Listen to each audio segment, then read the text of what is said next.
头一只国造畅水南海群号已经来到这港口测试阶段，不过所传出讲，这畅水南小组的调集人国安会咨询委员黄树光已经向总统府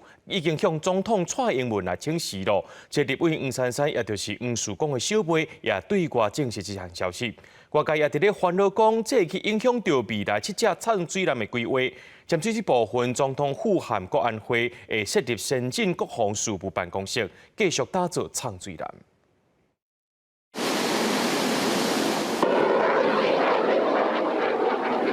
瞄准海上标准 OH-580战术直升机发射地下化飞弹，将准确着目标。陆军重要年度操演之一，新鹰操演16日屏东港雅大沙漠登场。陆军模拟着装甲车、武装直升机分别为海空军团派出阿帕奇直升机、战术直升机发射地下化飞弹，7张飞弹顺利接入目标，海龙艇协助瞄准。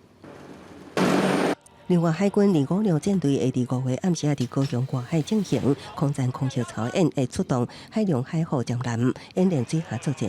舰舰各做原型舰海军号目前靠港测试阶段，外界期待什么时阵进行海上测试。也毋过，舰舰小组调集人国安会主委的黄曙光传出已经向蔡总统请示，总统府也未回应。也毋过，黄曙光的妹妹立委黄珊珊出面证实这件代志。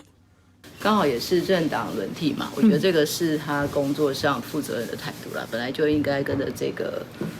工作完成阶段性任务。黄曙光对前任国造除了第一艘原型舰建造筹措过程的贡献以外，对于建立制度、对于培养人才、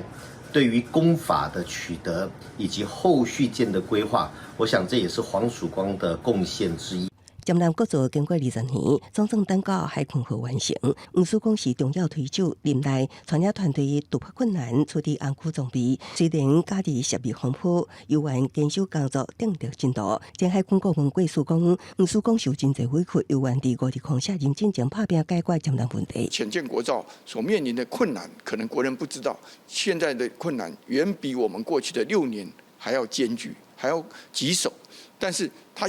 还是承接着这些重担。黄曙光一旦请示核准，传出各座舰舰专案小组也会改变，外界烦恼影响7只后手舰的规划，也传出总统府甲国安会会设立先进国防事务办公室应用，规划3+2+2阶段方式继续打造舰舰。那有一些装备慢慢可以在国内取得，那现在有些技术目前在第一艘前舰的建造可能还不成熟，那也许后续的舰呢会陆续在成熟，那这样呢可以把这些新的这个技术呢用在这个未来新的前舰上面。前总统赖清德已经表态全力支持，学者指出，海军号加上7只后手舰、海龙号、海虎号，海军会当调组舰舰部队，有效反制中共水面舰。记者综合报道。